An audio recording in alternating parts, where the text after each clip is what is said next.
construction of the new VPAC continues. And seniors find themselves deep into the college application process. Hello, and welcome to KEHS. I'm Keely Carr. And I'm Marisol Hess. Thanks for joining us on this edition of KnightVision News. Construction on the new Visual and Performing Arts building on the southwest corner of campus continues as the EHS community is asked to be flexible during this challenging time. Among the accommodations being made through January 2026 is a new parking format, foot traffic routes, and class locations. Joining us to discuss the state of the process is KEHS reporter Holland Miller. Hi, I'm Holland Miller, and we're going to be covering the new construction for the Fine Arts Building. So let's take a look.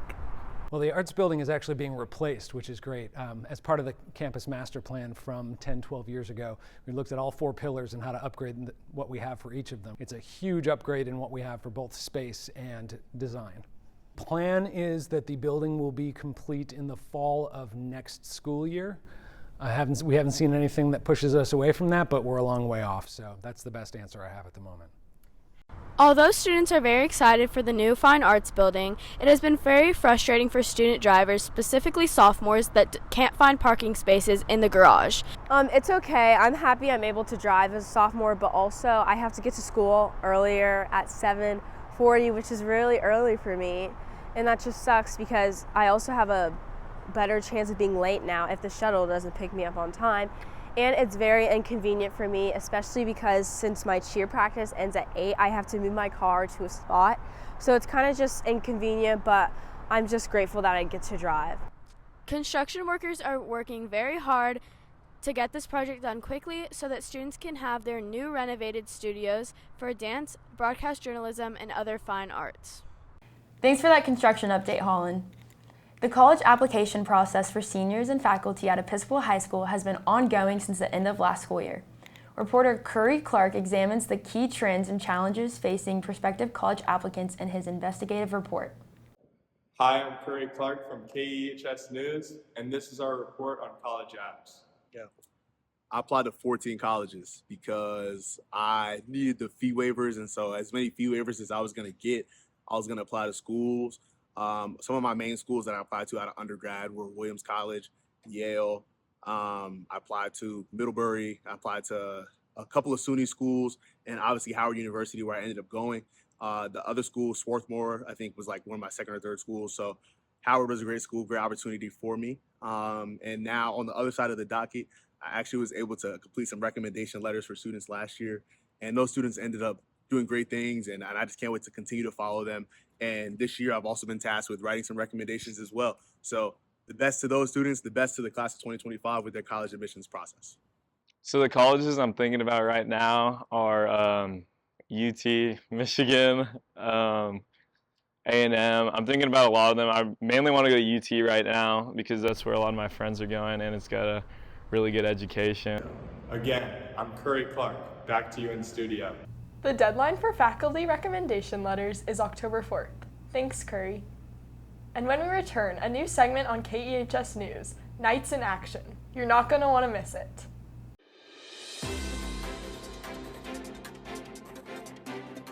Why are people watching KEHS News? Because it's the right thing at the right time. Missed out on what's happening on campus? Find out the latest on Episcopal's only news program. You'll get more video coverage, more in-depth reports, more pillar news, and always to the point. The right news at the right time. You're watching KEHS News.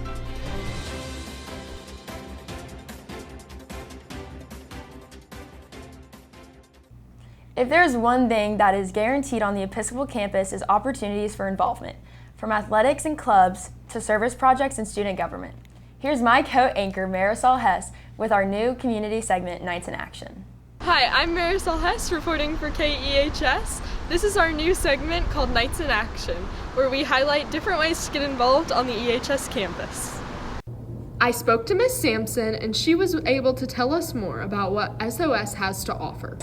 SOS is a student organization that stands for Students of Service. All of our students, whether freshman, sophomore, junior, or senior, are automatically enrolled into SOS as being a student at Episcopal. We exist to serve the Houston community in any way possible. Ms. Sampson was also able to show us how easy it is to get involved with SOS. So students can get more involved by downloading our app called Helper Helpers. You can go into the App Store, whether you have an iPhone or an Android, and download that. You log in with your Episcopal high school credentials like you would on your computer, and then it automatically gets you in for all of the opportunities that we have. And then I've got a board back here that shows all of our different opportunities throughout the fall semester as well. So if they're interested and they can't figure out Helper Helper, they can always come through my office.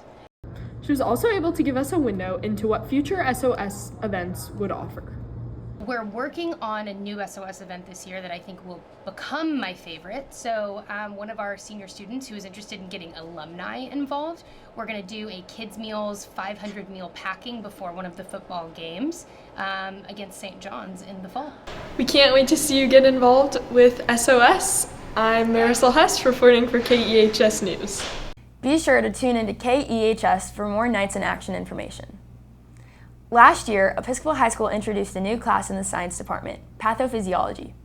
Taught by Dr. Avalos, the class focuses on how diseases affect the body's functions, blending biology and medical science. It provides students with an in-depth understanding of disease processes, preparing them for future careers in healthcare or related fields. Here's Seth Muchdaba with more on the story. Here at Episcopal High School, we really focus on teaching students and allowing them to learn in different environments. Our principal, Dr. Avalos, has started a new class called Pathophysiology. Let's have an insight on this class. Hi, I'm Dr. Avalos. I'm principal here at Episcopal High School, and I'm here to share with you a little bit about my pathophysiology class. So pathophysiology is a class that I created just to give students a general sense of the medical field in conjunction or to follow anatomy, the anatomy class that Coach Coleman teaches. So in my class, I focus on disorders and diseases of the body and things that are just not normal. Placenta creates hormones that limits the amount of glucose that can enter the body cells, and with GDM, it's not the pancreas of the baby or the mother that's at fault, it's the placenta. The resources that I use, I find online, or there's some actual textbooks that I've used. A long time ago when I was in high school, going into college, I was pre-med, so I kept a lot of those resources because it's become a general interest of mine. So I provide all the resources for my students that we use for our assignments. We don't necessarily do labs like you would do in a regular science class. We do case studies, some research projects, some PowerPoint presentations. And currently, for example, I'm in the process of trying to find speakers that are in the field of medicine to talk about general things about their experiences, whether it be doctors or researchers. I'm looking to bring a variety of people to provide presentations for my students. Things to monitor that to bring that blood pressure down. And then on top of that, Sophia, you talked about this, even though once the baby is born, there's still possibilities that what happens to the child. My inspiration to create the class came from just my reflection of back when I was in high school. I was very interested in the medical field at that time.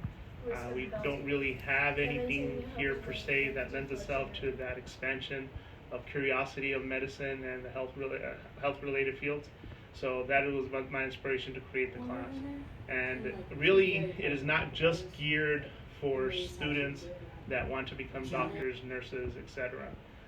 In my current class, for example, about maybe half of the class is really interested in science in general, 2 or 3 specifically in medicine. The rest are just in my class just out of curiosity, and the class is designed just to maintain the interest of all students. You might want to consider this pathophysiology class next time you're filling out your course registration. I'm Seth Muchdaba reporting from KEHS News. Sounds like a fun and interesting class. EHS On Stage will be performing the play Radium Girls in a school-wide performance Friday, September 19th, and additional shows over the weekend. Let's go to reporter Pierce Stahlbaum for information about this true story event.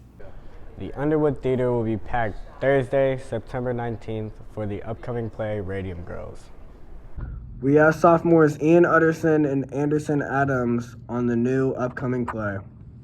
We've been preparing for the play for about 6 weeks. My favorite part of the play is meeting new people. I really love it, so I can get to connect, and y'all should all come see it. The play is about a bunch of girls who got infected by radium and died, and there's a court case. We're getting prepared by doing lines, and we're looking at each other, and we're saying the lines, and we're practicing the lines outside of the room in the theater.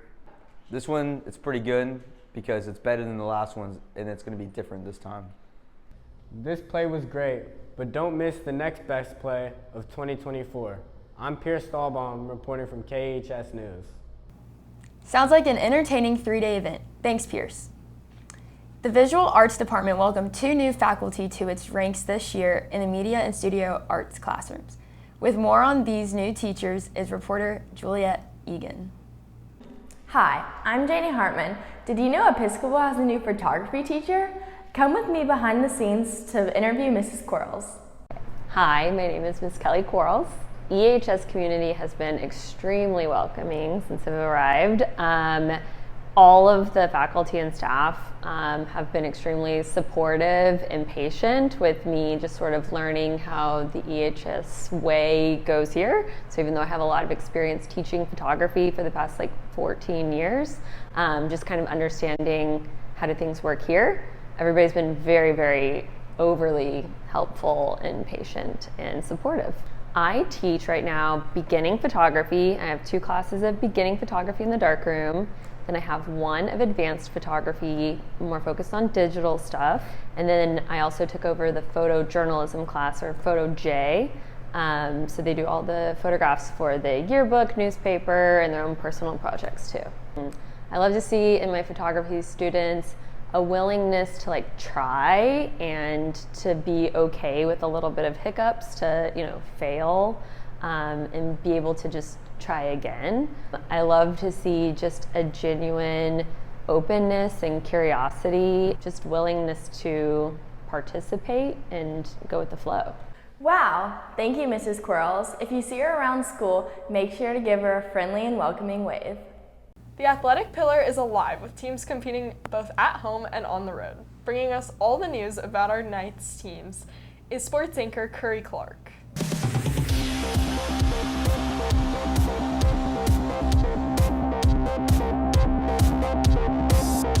Welcome Knights fans. The fall athletic season is well underway, and the varsity football moves into its Friday night home game with Legacy. With a record of 1-1, KEHS sports reporter Colton House brings us the latest highlights and insights, showcasing the dedication and skill that continue to inspire both teammates and Knights fans alike. I'm here to report on the Episcopal 2024 football season. My expectations for this year is to just get better as a team and also just get better individually. We have a ton of seniors, so after this season we're going to be losing a lot of people, and I just want to focus on getting better with our team and also just everyone improving so next year we can come back greater and better. And then for how I think the season's going to go, I think the season's going to be good. We just lost our starting quarterback, and that's going to be a big hit for us, but other than that, I think it's going to go good. My expectation is that we're going to win SBC, and we're going to build a great culture around us. And then against Legacy, they're a really good team. They have lots of talent, but it's going to be a lot of one-on-one matchups, and I believe our guys are better than theirs. But it's going to be a good game Friday night. The stands better be packed on Friday night. Don't be scared to be great. Go Knights. Thank you, Colton. The boys and girls volleyball programs are coming off incredible seasons, with the boys claiming their first SBC title and the girls capturing the runner-up trophy. Here's a report on these perennial powerhouses. Thanks, Curry. Now we'll take a look into the Episcopal volleyball programs. First, we'll start with girls. It's definitely been very fun. I've been open to new experiences. I think that this season's going really well. Coach Mack always says we're getting 5% better, and I totally believe it. Definitely Wednesdays, because we all join together as one team, like all of the different teams, and Coach Mack just makes it to where everyone feels welcome and no one feels like lesser or more than each. I think we're doing really well, and I think we have a huge chance at beating everyone in SBC. Now let's take a look into the boys volleyball program. We had a tri match a couple days ago, and we did really well that game. So I think we're looking really well this year. Thanks for listening in on how our Episcopal volleyball programs are going. Back to the studio. Good luck to our Knight athletes. Thanks for that update, Curry. Well, that's all we have here this week on KnightVision News. I'm Marisol Hess. And I'm Keely Carr. From all of us at KEHS News, thank you for joining us. And go Knights!